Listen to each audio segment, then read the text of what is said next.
नमस्कार दोस्तों, स्वागत है आप सभी का मेरे चैनल पर। आज की कहानी का नाम है पंच लाइट, जिसे लिखा है फणीश्वर नाथ रेणु जी ने। कहानी का परिवेश बिहार का एक गांव है, जहां गांव के पंच मिलकर अपनी पंचायत के लिए एक पंच लाइट खरीदते हैं, जिसे पेट्रोमैक्स कहा जाता है। पेट्रोमैक्स की रोशनी को पहली बार देखने के लिए उत्साहित ग्रामवासी इसे जलाने के लिए क्या प्रयास करते हैं, आइए जानते हैं कहानी सुनकर। पिछले 15 दिनों से दंड जुर्माने के पैसा जमा करके महतो टोली के पंचों ने पेट्रोमैक्स खरीदा है। इस बार रामनवमी के मेले में गांव में सब मिलाकर 8 पंचायतें हैं। हर एक जाति की अलग अलग सभा छट्टी है। सभी पंचायतों में दरी, जाजिम, सतरंजी और पेट्रोमैक्स है। पेट्रोमैक्स, जिसे गांव वाले पंच लाइट कहते हैं।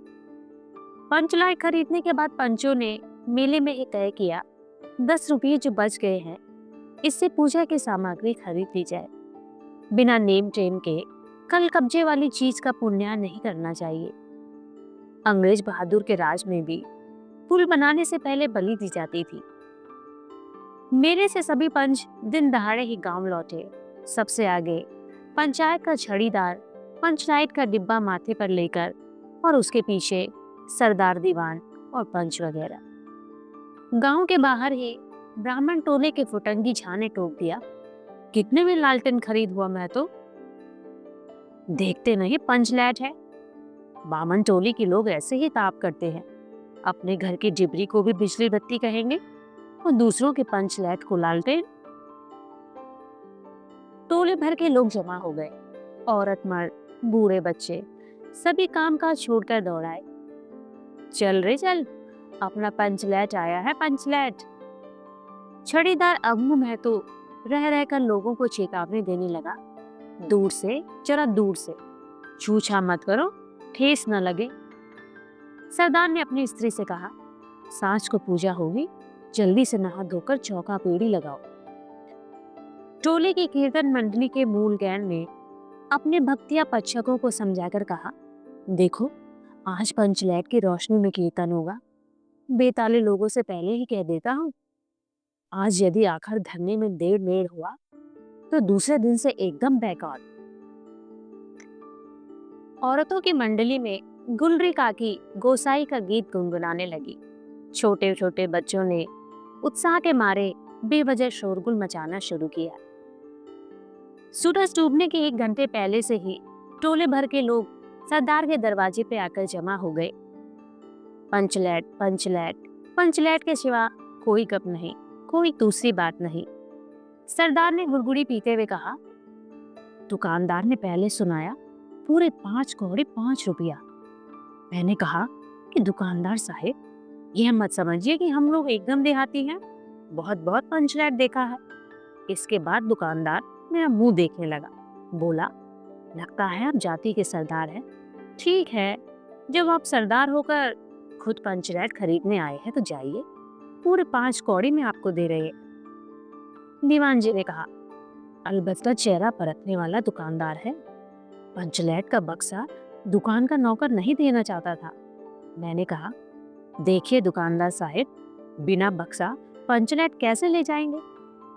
दुकानदार ने नौकर को डांटते हुए कहा, क्यों रे, दीवान जी की आंखों के आगे घुरखेल करता है, दे दो बक्सा।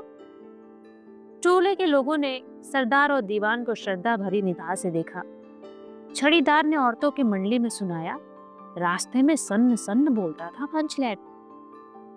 लेकिन ऐन मौके पर लेकिन लग गया। फरूदर साहब बनिए की दुकान से 3 बोतल किरासिन तेल आया और सवाल पैदा हुआ, पंचलैट को जलाएगा कौन? यह बात पहले किसी के दिमाग में नहीं आई थी। पंचलैट खरीदने के पहले किसी ने न सोचा, खरीदने के बाद भी नहीं। अब पूजा की सामग्री चौक पर सजी हुई है। कीर्तनिया लोग खोल ढोल करताल खोलकर बैठे हैं और पंचलैट पड़ा हुआ है। गांव वालों ने आज तक ऐसी कोई चीज नहीं खरीदी जिसमें जलाने बुझाने का झंझट हो। कहावत है ना, हाय रे गाय लू तो दूहे कौन। अब लो मजा। अब इस कल कब्जे वाली चीज को कौन बाले? यह बात नहीं कि गांव भर में कोई पंचलेट बांधने वाला नहीं। हर एक पंचायत में पंचलेट है, उसके जलाने वाले जानकार है। लेकिन सवाल है कि पहली बार नेम चेम करके, शुभ लाभ करके, दूसरी पंचायत के आदमी की मदद से पंचलेट जलेगा। इससे तो अच्छा है पंचलेट पड़ा रहे, जिंदगी भर ताना कौन सहे। बात बात में दूसरे टोले के लोग फूट करेंगे, तुम लोगों का पंचलेट पहली बार दूसरे के हाथ से। ना ना, पंचायत की इज्जत का सवाल है, दूसरे टोले के लोगों से मत कहिए। चारों ओर उदासी छा गई, अंधेरा बढ़ने लगा। किसी ने अपने घर में आज डिबरी भी नहीं जलाई थी। आज पंचलेट के सामने डिबरी कौन बालता? सब किए कराए पर पानी फिर रहा था। सरदार, दीवान और छड़ीदार के मुंह में बोली नहीं थी।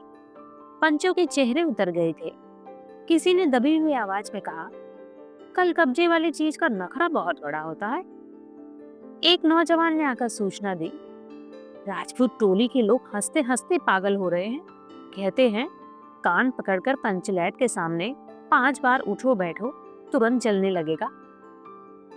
पंचों ने सुनकर मन ही मन कहा, भगवान ने हंसने का मौका दिया है, हंसेंगे नहीं।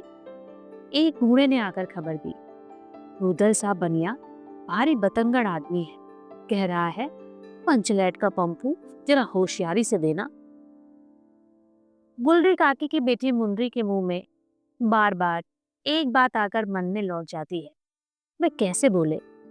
वह जानती है कि गोधन पंचलेट बालना जानता है, लेकिन गोधन का हुक्का पानी पंचायत से बंद है। मुंडरी की मां ने पंचायत से फरियाद की थी कि गोधन रोज उसकी बेटी को देखकर सलम सलम वाला सलीमा का गीत गाता है, हम तुमसे मोहब्बत करते सलम। पंचों की निगाह पर गोधन बहुत दिनों से चढ़ा हुआ था। दूसरे गांव से आकर बसा है गोधन, और अब टोले के पंचों को पान सुपारी खाने के लिए भी कुछ नहीं दिया। परवाह ही नहीं करता, बस पंचों को मौका मिल गया। 10 रुपया जुर्माना, न देने से हुक्का पानी बंद। आज तक गोधन पंचायत से बाहर है, उससे कैसे कहा जाए? मुंडे उसका नाम कैसे ले? और उधर जाति का पानी उतर रहा है। मुंडरी ने चालाकी से अपनी सहेली कनेली के कान में बात डाल दी। कनेली मुस्कुराकर रह गई। गोधन तो बंद है। मुंडरी बोली, तू कह तो सरदार से। गोधन जानता है पंचलेट बालना, कनेली बोली। कौन गोधन? जानता है बालना? लेकिन सरदार ने दीवान की ओर देखा और दीवान ने पंचों की ओर। पंचों ने एकमत होकर हुक्का पानी बंद किया है। सलीमा का गीत गाकर आंख का इशारा मारने वाले गोधन से गांव भर के लोग नाराज थे।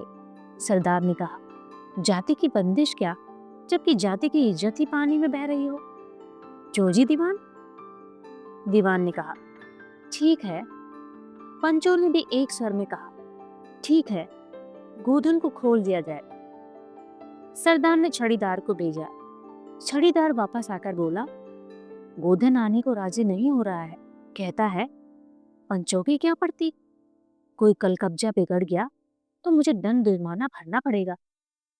छड़ीदार ने रोनी सूरत बनाकर कहा, किसी तरह गोधन को राजी करवाइए, नहीं तो कल से गांव में मुंह दिखाना मुश्किल हो जाएगा। गुलरी काकी बोली, जरा मैं देखूं कह के। गुलरी काकी उठकर गोधन के झोपड़े की ओर गई और गोधन को मना लाई। सभी के चेहरे पर नई आशा की रोशनी चमकी। गोधन चुपचाप पंचलेट में तेल भरने लगा। सरदार की स्त्री ने पूजा की सामग्री के पास चक्कर काटती हुई बिल्ली को भगाया। कीर्तन मंडली का मूल ज्ञान मूर्छिल के बालों को संवारने लगा। गोधन ने पूछा, स्पिरिट कहाँ है? बिना स्पिरिट के कैसे चलेगा? अब लो मजा। अब यह दूसरा बखेड़ा खड़ा हुआ। सभी ने मन ही मन सरदार, दीवान और पंचों की बुद्धि पर अविश्वास प्रकट किया। बिना बूझे समझे काम करते हैं ये लोग। उपस्थित जन समूह में फिर मायूसी छा गई। लेकिन गोधन बड़ा होशियार लड़का है, बिना स्पिरिट के ही पंचलेट जलाएगा। थोड़ा गरी का तेल ला दो। मुंडरी दौड़कर गई और एक मलसी गरी का तेल ले आई। गोधन पंचलैट में पंप देने लगा। पंचलैट की रेशमी थैली में धीरे धीरे रोशनी आने लगी। गोधन कभी मुंह से फूंकता, कभी पंचलैट की चाबी घुमाता। थोड़ी देर के बाद पंचलैट से सनसनाहट की आवाज निकलने लगी और रोशनी बढ़ती गई। लोगों के दिल का मैल दूर हो गया। गोधन बड़ा काबिल लड़का निकला। अंत में पंचलैट की रोशनी से सारी टोली जगमगा उठी तो कीर्तनिया लोगों ने एक स्वर में महावीर स्वामी की जय ध्वनि के साथ कीर्तन शुरू कर दिया। पंचलैट की रोशनी में सभी के मुस्कुराते हुए चेहरे स्पष्ट हो गए। गोधन ने सबका दिल जीत लिया। मुंडरी ने हसरत भरी निगाह से गोधन की ओर देखा। आंखें चार हुई और आंखों ही आंखों में बातें हुई। कहा, सुना माफ करना, मेरा क्या कसूर। सरदार ने गोधन को बहुत प्यार से पास बुलाकर कहा, तुमने जाति की इज्जत रखी है, तुम्हारा साथ खून माप, खूब गाओ सलीमा का गाना। गुलरी काकी बोली, आज रात मेरे घर में खाना गोधन। गोधन ने फिर एक बार मुंडरी की ओर देखा। मुंडरी की पलकें झुक गई। कीर्तनिया लोगों ने एक कीर्तन समाप्त कर जय ध्वनि की जय हो, जय हो। पंचलैट के प्रकाश में पेड़ पौधों का पत्ता पत्ता पुलकित हो रहा था। अभी आपने सुनी फणीश्वर नाथ रेणु जी के द्वारा लिखी गई कहानी पंचलाइट। दोस्तों, आपके पसंदीदा लेखक कौन है और उनकी कौन सी कहानी आप सुनना पसंद करेंगे? कमेंट सेक्शन में जाकर अवश्य लिखें। और अगर आप मेरे चैनल पर नए हैं तो चैनल को सब्सक्राइब अवश्य करें। आपका यह सहयोग चैनल को ग्रो करने में काफ़ी सहायक रहेगा। मिलते हैं फिर एक नई कहानी के साथ एक नई वीडियो में। धन्यवाद।